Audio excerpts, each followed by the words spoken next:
요한복음 7장에서 9장까지의 말씀 중에 우리가 지금 8장의 말씀을 읽었어요. 이 7장에서 9장까지의 말씀은 배경이 있습니다. 시간적 배경이 있어요. 공간적으로는 성전이고요. 시간적으로는 초막절이라는 명절을 지나면서 있었던 일들입니다. 초막절, 이스라엘의 3대 명절이 있잖아요. 그 중에 하나예요. 3대 명절 어떤 것이 있습니까? 유월절, 77절 혹은 오순절이라고 부르는 77절, 그리고 지금 말씀드린 초막절. 초막절에 또 다른 이름이 있는데 뭔지 아십니까? 장막절이라고도 부르고 또 있습니다. 수장절, 그렇게 부릅니다. 자, 초막절이다라고 부르는데 레위기 23장에 보면 출애굽 때 광야에서 집도 없이 그렇게 초막을 짓고 살면서 떠돌던 생활 속에서 보호하여 주신 그 하나님의 은혜를 생각하며 감사한다, 이런 뜻이 사실은 담겨져 있어요. 이 초막절을 또한 농사의 절기에 맞춰 가지고는 수장절 이렇게 불러요. 그래서 곡식을 다 수확하고 저장한 후에 일종의 감사하는 추수감사제, 이렇게 생각하시면 되겠습니다. 자, 그러니까 초막절이면서 수장절인 이 절기는 하나님이 보호하신 그 떠돌이 광야 생활을 되돌아보고 이제 정착해서 풍성한 수확을 거두게 하신 하나님께 대한 감사, 그 감사하는 절기다, 이렇게 생각하시면 되겠어요. 유대인의 달력으로는 7월이라고 되어 있는데 그걸 지금 우리 양력으로 바꿔보면 한 10월쯤 된다. 그래서 추석 약간 뒤쪽 조금 그렇게 생각하시면 될 것 같아요. 8일간 이 축제를 합니다. 첫날 그리고 맨 마지막 날은 큰 축제의 날이어서 다른 날들보다 더 성대하게 잔치를 즐겨요. 그리고 이 축제를 대표하는, 요약할 수 있는 말이 있는데 이 축제는 빛과 물의 축제, 이렇게 또 얘기할 수 있습니다. 실로암 못, 거기에 가서 물을 길어다가 성전의 제단에다 부어요.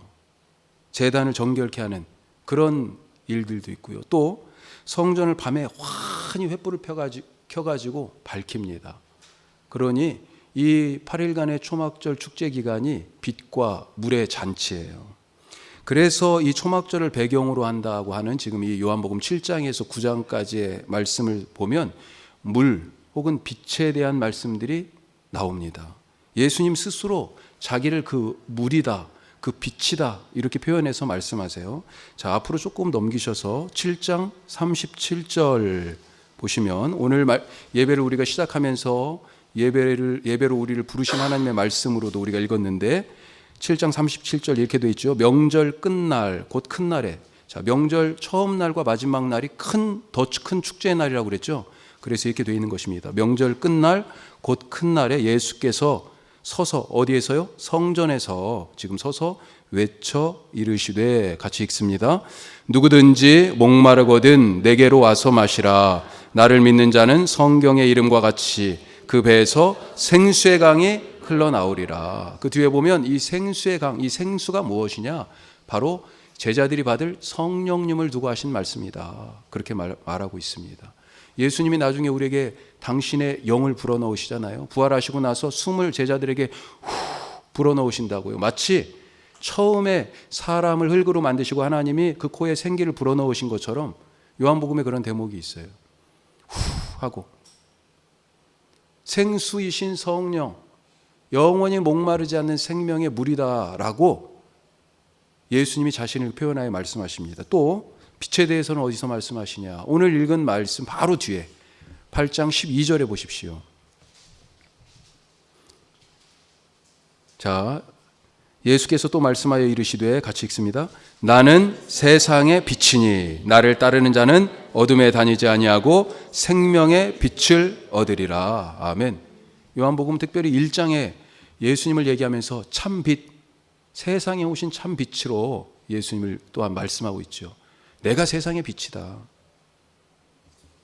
자, 그러면서 9장까지 7장, 8장, 9장까지 이어지잖아요. 이 초막절 기간을 배경으로 하는 말씀이 9장에 가면 뭐가 나오냐? 정말 한 번도 빛을 보지 못한 사람이 평생토록 소경으로 살았던 사람이 눈 뜨는 장면이 나와요. 예수님께서 이 소경을 만나시고는 침을 땅에다 뱉어가지고 진흙을 이겨가지고 그의 눈에 바르시고, 이상한 방법이죠. 그냥 말씀만 하셔도 되는데 굳이 이런 방법 쓰신단 말이죠. 그런데 진흙을 이겨서 바르시고 뭐라고 그러셨어요? 실로암 못가에 가서 씻어라. 그렇게 말씀하십니다. 굳이. 그 이유가 있는 거지요. 아까 말씀드린 것처럼 실로암 못가에 가서 물을 떠다가 제단에다 부었어요. 사람들이 행렬을 이어서 그렇게 왔다 갔다 했습니다. 그런데 이 소경은요, 한 번도 평생 동안 40년을 살면서 본 적이 없기 때문에 그 행렬에 동참할 수가 없어요. 이 빛과 물의 잔치에서 이방인입니다. 성전에 들어갈 수도 없어요. 눈을 못 보기 때문에. 그에게 가서 예수님께서 빛을 보아라, 눈을 뜨게 하신 거예요. 그 물의 잔치에 실로암 못가에 가도록 일부러 하신 겁니다. 자, 이렇게 예수님은 초막절 기간 내내 생명의 물, 생명의 빛으로 자기를 나타내셨어요. 구원을 선포하신 거죠. 하지만 서기관과 바리새인들, 이 유대인들을 대표한다는 이 사람들은 이런 예수님을 어떻게 하면 잡아 죽일까? 거기에 온통 관심이 집중되어 있었어요. 이 잔치가 지금 엄청 불편한 거예요. 예수라는 이 한 사람이 예루살렘 이 성전에 와가지고 계속 들락달락 하면서 일주일 내내 지금 뭔가를, 심기를 불편하게 하는 거예요. 저놈을 잡아 죽여야 되겠다는 마음에 이 잔치가 지금 잔치가 아닌 겁니다. 이 사람들이. 오늘 이 8장 말씀 맨 마지막 절 한번 보십시오. 그들의 마음이 아주 잘 나타나 있어요. 성전에서 예수님이 하신 일들과 말씀들 때문에 결국은 화가 머리끝까지 치밀어 올라가지고요. 59절 같이 읽습니다. 그들이 돌을 들어 치려 하거늘 예수께서 숨어 성전에서 나가시니라. 이 지경까지 왔어요. 자, 이런 맥락 속에 오늘의 말씀이 있습니다. 초막절 축제 기간 중에 어느 날, 2절 말씀에 그 중에 어느 날이에요. 그 중에 어느 날 아침 예수님이 성전에 들어가셨을 때 간음하다가 현장에서 현행범으로 붙잡힌 여인을 끌고 와서 모세의 율법에 이런 여자는 돌로 치라, 레위기 20장에 있는 말씀이에요. 모세의 율법에 그렇게 돼 있는데 어떻게 하면 좋겠는지 묻는 장면, 그렇게 오늘 말씀이 시작합니다. 자, 오늘 말씀을 통해서 우리가 첫 번째로 같이 함께 마음판에 새겨야 될 것은, 말씀은 살리기 위해서 우리에게 주셨다라고 하는 것입니다. 살리기 위해서 우리에게 말씀 주셨어요. 3절에 보면 간음한 여인을 현행범으로 체포하여 데리고 온 사람들이 누구냐?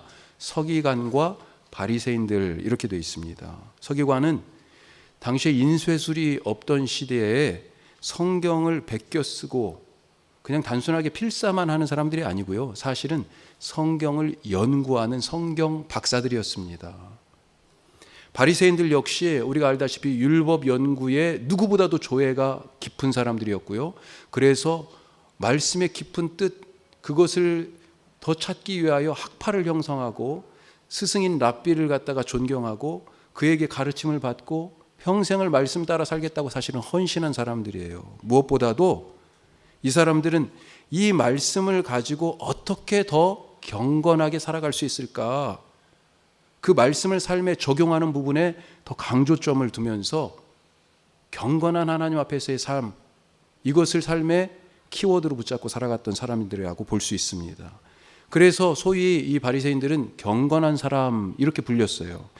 그래서 이 율법의 말씀을 자기들 개인과 이스라엘 공동체의 근간이다, 이렇게 여겼고, 무엇보다도 자기 목숨보다 이 율법의 말씀을 더 귀한 것으로 여기던 사람들, 바로 서기관들과 바리새인들이었어요. 그런데 이 사람들이 지금 명백하게 율법의 말씀을 어기고 간음한 여인을 현장에서 딱 잡은 거예요.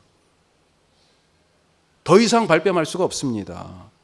이 여인을 데리고 와서 예수님께 어떻게 하면 좋겠는지 의견을 구해요. 몰라서 물은 게 아니죠. 성경 박사들이라니까요. 성경을 통째로 암송하고 있는 사람들이에요. 답이 정해져 있습니다. 딱 답이 하나밖에 없는 거잖아요. 레위기 20장 10절에 돌로 치라고 나와 있잖아요. 이미 율법의 답이 딱 정해져 있어요. 그런데 왜 굳이 이 여인을 예수님께 데리고 와서 묻습니까? 그 동기가 악합니다. 오늘 말씀 6절에 보십시오. 왜 데려왔는지 그 이유를 얘기하고 있어요. 그들이 이렇게 말함은 고발할 조건을 얻고자 하여 예수를 시험함이러라. 죽이든지 살리든지 예수님이 둘 중에 하나밖에 대답할 게 없다라고 생각하고 있는 거죠.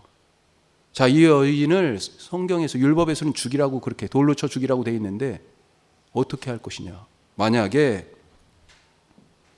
예수님이 살려라, 이 여인을 살려라 라고 말한다면 이것은 명백하게 율법을 반대하고 율법을 어기는 것이 되니까 율법 파괴자가 될 것입니다. 예수님은. 당신 율법을 어긴 사람이야. 율법을 무시하는구나. 아주 지금 딱 걸렸다고 생각한 거예요. 여인을 살리라고 한다면 그렇게 얘기할 수 있겠고, 여인을 만약에 그럼 죽이라고 한다면, 여인을 돌로 쳐서 죽이라고 한다면 그동안 예수님이 죄인과 세리의 친구, 몸을 파는 이 창기들의 친구 그렇게 불렸었는데 자기 입으로 지금 이 여인을, 이 죄인을 돌로 쳐 죽여라 그렇게 얘기한다면 그동안에 예수님이 한 말은 다 거짓말이요. 입으로만 사랑을 말하고 앞에서는 친구라고 얘기하고 실제에는 돌로 쳐 죽이라고 얘기하는 그런 위선자 아니냐, 그렇게 얘기할 수 있지 않냐는 거예요. 죽이든지 살리든지 하여튼 예수님 입에서 무슨 말이 나오든지 예수님이 이제 더 이상 빠져나갈 구멍이 없다는 것입니다. 이제 예수님이 사냥꾼의 올무에 딱 걸린 새같이 되었다. 야, 우리가 쳐놓은 그물에 그냥 딱 걸렸어. 이렇게 생각하는 거죠. 율법, 하나님의 말씀이 무엇입니까? 예수님과의 논쟁에서 바리새인들도 가장 큰 계명이 무엇이냐고 물어봤잖아요. 예수님께. 준비 나름대로 철저히 하고 왔었어요. 그런데 예수님이 사랑이지 않냐, 사랑이다. 하나님 사랑, 이웃 사랑. 이 사랑에 대하여 얘기할 때 더 이상 토를 달지 못했습니다. 동의한 거죠. 십계명도 우리가 알다시피 결국은 하나님의 사랑, 이웃 사랑, 이것을 지금 풀어놓은 거잖아요. 모든 율법이 이 사랑이라는 줄에 매달려 있다. 그래서 예수님은 가장 큰 계명이 사랑이라고 말하면서 율법과 선지자의 강령이니라. 이 강령이라는 것이 매달려 있다. 율법 선지자들이 한 이 모든 조항과 이야기들이 이 사랑이라는 줄에 매달려 있다. 이렇게 말씀하신 거죠. 바울은 뭐라고 그랬습니까? 사랑이 없으면 그 어떤 신령하고 귀해 보이는 은사가 있다 하더라도 사랑 없으면 아무것도 아니요, 무용지물이라고 그러지 않았습니까? 그런데 사랑을 실천함으로 생명을 풍성하게 하여 제사장 나라와 거룩한 백성으로서의 삶을 살도록 주신 이 율법의 하나님의 말씀을 가지고 지금 이 사람들이, 이 율법 박사들이, 이 성경 박사들이 지금 뭐 하고 있어요? 뭐 하고 있습니까? 사람을 죽이는 일에 이 말씀을 쓰고 있습니다. 마치 사냥꾼이 새를 잡기 위해서 미끼를 딱 던져놓듯이 명확하게 지금 현행범으로 붙잡힌 이 여인을 미끼 삼아서 딱 놓고 그 옆에 지금 올가매를 딱 해놓은 거죠. 이거 물기만 해봐라. 확 잡아챈다는 거죠. 그물이 지금 덮칠 기세예요. 예수님을 올가매기 위해서 이 여인을 미끼 삼아서 이 생명과 사랑의 말씀을, 이 하나님의 말씀을 쓰고 있습니다. 죄에서 자유케 하신 말씀 가지고 죄로 올가매는 데 사용하고 있는 거예요. 살리라고 주신 말씀 가지고 죽이는 데 쓰고 있습니다. 성경은 맨 처음 창세기 1장에서 하나님의 말씀이 어떻다라고 우리에게 보여줍니까? 이 하나님의 말씀이 가진 놀라운 생명력이 어느 정도인지 사실은 창세기 1장에서 선언하고 성경을 시작해요. 하나님이 입을 여실 때마다 놀라운 일이 벌어지지 않습니까? 빛 그랬더니 뭐라고 어떻게 돼 있어요? 빛 얘기를 하니까요, 빛이 있었어요.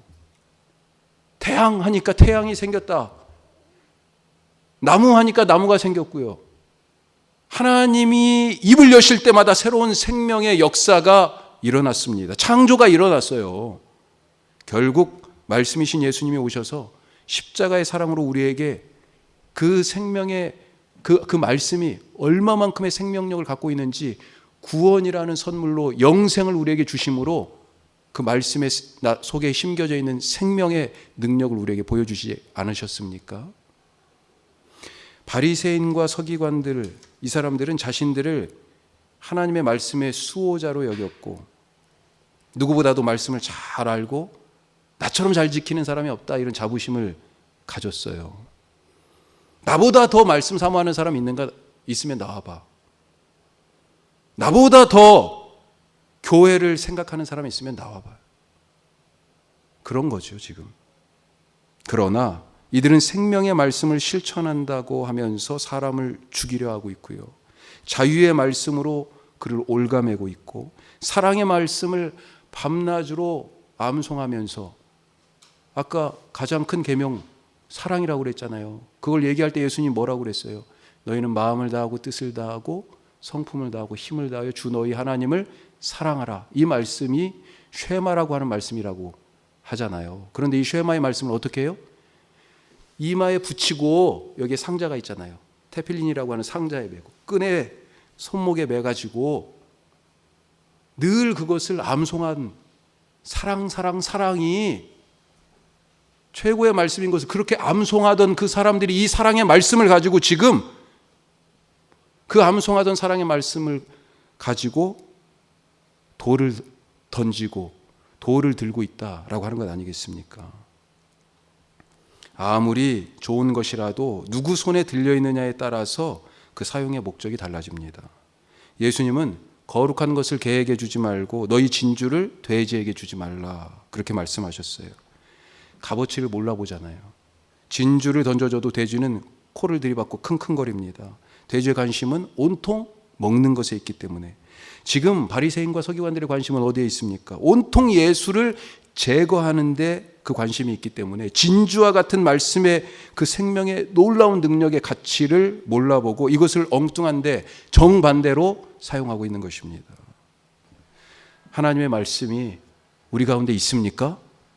말씀이신 예수님이 우리 가운데 계세요? 그러면 그 사람을 사랑하고 그 사람을 살리십시오. 내 속에 말씀이신 예수님이 계셔요? 그러면 그 사람을 사랑하고 살리시기를 주님의 이름으로 부탁하고 축복합니다. 자, 두 번째로 무엇을 선택할 것인가? 무엇을 선택할 것인가? 오늘 이 한 여인, 그리고 이 여인을 통해서 일어난 이 사건을 두고 완전히 다른 두 개의 관점이 지금 충돌하고 있습니다. 오늘 말씀에서 유대인들을 대표한다는 이 서기관과 바리새인들이 바라보는 관점과 대하는 태도와 예수님의 태도가 극명하게 갈려요. 자, 이것은 죄를 어떻게 해소하고 이 죄의 문제를 어떻게 풀까라고 하는 것에 대한 문제입니다. 여인을 범죄의 현장에서 붙잡아 놓고 지금 이 죄 어떻게 할 거냐, 이 죄인 어떻게 처리할 것이냐 예수님께 지금 묻잖아요. 그러면서 이 사람들은 우리는 우리 방법 정했어 라고 얘기하는 것입니다. 이미 정하고 왔어요. 지금 손에 뭐가 들려 있습니까? 그 방법이 들려 있어요. 돌이 들려 있어요. 정죄의 돌을 지금 들고 있습니다. 죄 지은 사람 죄값 치러야 되지 않아요? 그렇게 지금 얘기하고 있습니다. 가늠하다 현장에서 붙잡혔으니 그 죄값이 돌에 맞아 죽는 거예요. 그래야 의가 세워지고 거룩한 이 하나님의 백성의 공동체를 유지할 수 있다는 것입니다. 맞는 말처럼 보이죠? 그래야 되지 않을까요? 자, 그런데 이것이 정말 죄를 해결하는 유일한 해결책인가? 예수님은 어떻게 지금 이 상황을 대하고 계십니까? 예수님은 이 사람들에게 지금 동의하지 않는데 어떤 태도를 취하고 계세요? 11절까지 말씀을 읽었는데 11절 중반절에 보면 이렇게 되어 있습니다. 예수께서 이르시되, 같이 한번 읽어보죠. 나도 너를 정죄하지 아니하노니 가서 다시는 죄를 범하지 말라. 아멘. 정죄하지 않는다고 하시면서 그냥 가라고 하시네요. 이거 그냥 죄를 덮어주자는 것입니까? 예수님 이래도 되는 거예요? 너무 죄를 가볍게 보시는 것 아닙니까, 예수님? 죄값을 치르지 않고 이런 식으로 죄를 눈 감아주면 공동체가 어떻게 되겠어요? 이제 지금 이 죄가 어떤 죄예요? 가늠한 죄잖아요. 지금 상대방이 있어요. 예? 이 자리엔 여인만 있지만 지금 상대방이 있고요. 아마도 이 간음이라는 표현 때문에 이 상대방이 되는 남자는 아내가 있을 것 같아요. 이거 죄를 이대로 그대로 놔두면 이 집 저 집 바람나고 가정 다 깨지지 않겠습니까? 그래도 상관없다는 얘기예요, 예수님 지금? 사실 그런 마음 때문에 서기관과 바리새인들이 돌을 지금 들고 있는 것 아니겠습니까? 여기에서 우리가 착각해서는 안 되는 것이 예수님께서도 이 여인의 죄를 인정하고 계시다는 겁니다. 이 여인은 명백한 죄인이에요. 마지막에 지금 읽었지만 뭐라고 말씀하셨어요? 다시는 가서 죄를 범하지 말라. 이게 무슨 얘기예요? 이미 전에 죄를 지어서 다시 또 짓지 말라, 반복하지 말라고 앞에 죄 지은 게 전제가 되어 있는 거잖아요. 그런데 이 명백한 죄인을 두고 지금 뭐라고 하십니까? 그 앞에 나도 너를 정죄하지 않는다. 죄인이라고 부르시지 않겠다는 것입니다. 죄에 딱지를 붙이지 않겠다는 거예요. 왜요? 죄인을 죄인이라고 왜 안 부릅니까? 이 여인의 죄가 순식간에 사라졌기 때문에 그렇습니다. 죄가 없어졌어요. 어떻게 죄가 없어졌습니까? 십자가에서 예수님이 이 여인의 죄를 짊어지고 대신 죄값을 치르시고 죽으시는 자기 희생의 방법으로 자기가 예수님 당신이 그 여인의 죄를 떠안으심으로 죄를 없애버리신 거예요. 돌에 맞아 죽을 이 여인을 대신해서 예수님이 십자가에 못 박혀 죽으셨습니다. 그런데 이것이 이 여인에게 일어난 은혜의 사건이 아니라 사실은 우리에게, 나에게 일어난 은혜의 사건 아니겠습니까? 이 세상에는 의인이 하나도 없잖아요. 모두가 다 죄인이잖아요. 거창하게 말할 것도 없어요. 나는 한 번도 거짓말을 해본 적이 없다. 세상에 누가 손들고 나올 수 있겠어요? 나는 한 번도 누군가를 비난해 본 적이 없다. 누가 그렇게 살았어요? 나는 누구도 한 번 누구도 미워해 본 적이 없다. 있습니까? 뭐 다른 더 흉악한, 우리가 흉악하다고 더 얘기할 수 있는 뭐 살인 이런 얘기 할 필요도 없죠. 거짓말 하나 여기에서도 벗어날 사람이 없어요. 다 죄인이지요. 예수님은 이 여인뿐만 아니라 저와 여러분 그리고 세상 모든 사람들의 죄를 짊어지고 십자가에서 죽으시는 자기 희생의 방법으로 우리의 죄를 순식간에 없애셨습니다. 그런데 우리는 우리 가운데 있는 죄를 어떻게 해결하려고 하고 있냐 하는 것입니다. 이게 지금 우리에게 중요하죠. 예수님의 자기 희생의 방법으로 과연 죄를 해결하고 있는지, 내가 죽고 그 사람이 사는 방법으로 문제를 풀고 있습니까? 아니면 돌을 들어 내리치는 바리새인과 서기관들의 방법으로 문제를 풀려고 하고 있습니까? 하나님의 방법은 자기가 손해보는 방법입니다. 그것이 바로 십자가잖아요. 예수님은 말로만 내 죄가 사해졌다, 나도 너를 더 이상 정죄하지 않는다, 말로만 그렇게 하지 않으셨어요. 예? 내 죄가 들추어지면 얼마나 부끄럽습니까? 예? 내 거짓말이 탄로나고 내 위선이 폭로되면 얼마나 창피해요. 그런데 내가 당할 부끄러움과 창피를 예수님이 십자가에서 대신 당하신 것 아닙니까? 내가 치러야 될 그 죄값의 고통을 십자가에서 예수님이 대신 당했습니다. 입으로만 내 죄가 사해졌다, 내가 너를 정죄하지 않는다, 이렇게 말씀하신 것에 그치지 않고 우리 죄를 사하고 정죄하지 않기 위해서 십자가의 자기 희생으로 죄사함이 무엇이냐, 그 능력이 무엇인가라고 하는 것을 보여주셨지요. 그래서 돌 맞아 죽을 우리가 지금 살고 있는 것입니다. 자기 희생이 그럼 무엇일까? 자기 희생은 같이 가다가 문 열어주고 먼저 들어가세요, 이렇게 양보하는 그 정도가 아니잖아요. 그렇죠? 우리 살아가면서 나도 희생할 만큼 희생하고 참을 만큼 참고 양보할 만큼 했고 라고 이렇게 생각하는 경우들이 있지 않습니까? 그런데 정말 그것을 자기 희생으로 생각하시는 거예요? 자기 희생은 그 정도 아니에요. 그 정도 아니죠. 조금 더 진짜로 내가 십자가에 못 박혀 죽는, 나의 자아가 십자가에 못 박혀 죽는 그런 희생이 무엇인지 우리가 곰곰이 생각해 봐야 되지 않을까요? 내 자존심을 희생하는 것입니다. 내 끌어오르는 감정을 희생하는 거예요. 내 정당함을 희생하는 것입니다. 100번 생각해도 내가 맞아요. 아무리 앞뒤로 뒤집어 봐도 내가 맞아요. 하지만 내가 정당하지만 그것조차도 희생하는 거예요. 내 명예를 희생하는 것입니다. 나를 모욕했어? 명예가 침범당했어요? 그것을 희생하는 거예요. 내 체면을 희생하는 것입니다. 내가 하고 싶은 말을 희생하는 거예요. 말을 좀 줄일 수 있길 바랍니다. 그렇게 뒤집어 쓰는 것입니다. 그렇게 뒤집어 쓰는 거예요. 그러니까 억울하죠, 사실은. 이 자기 희생으로 살아가는 사람은 좀 억울할 수 있어요. 죄를 뒤집어 썼으니까. 지금 이 여인이 부정한 짓을 했는데 이 여인의 죄를 누가 뒤집어 썼어요? 예수님이 뒤집어 썼잖아요. 그러니까 예수님은 지금 뭐가 돼요? 부정한 사람이 되는 것입니다. 얼마나 억울해요. 죄는 저 사람이 지었는데 욕은 내가 얻어먹어요.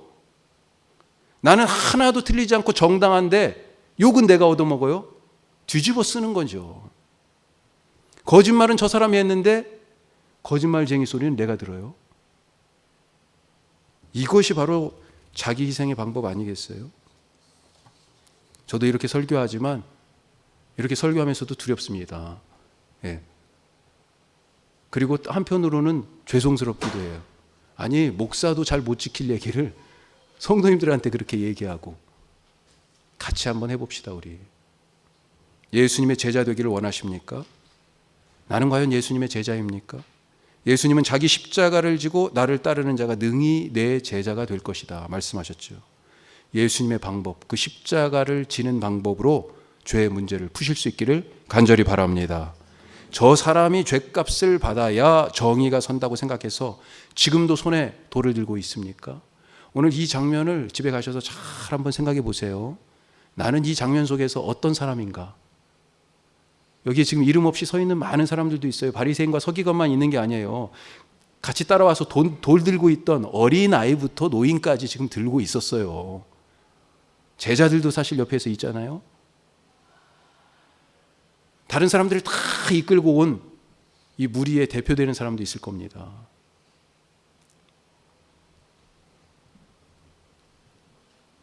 정 돌을 던지고 싶으시면 돌을 던지십시오. 그런데 깊이 생각하셔야 돼요. 그 사람이 그 죄 때문에 돌을 맞는다면 역시 죄인인 나도 똑같이 돌을 맞을 것이에요. 내 죄가 몇 개입니까? 나는 하나의 돌을 던졌지만 셀 수 없는 돌이 나한테 날라올 수 있다는 것을 생각하셔야 됩니다. 내가 던지는 그 돌이 사실은 그를 향한 돌이 아니라 그래서 나를 향한 돌이에요. 죄악의 세상 속에서 살고 있습니다. 이 죄의 문제를 풀어야 되죠. 생명의 말씀으로 정죄가 아니라 사랑과 용서를 택하신 그 예수님의 자기 희생의 방법을 따를 수 있기를 주님의 이름으로 축복하고 부탁합니다. 기도드리겠습니다.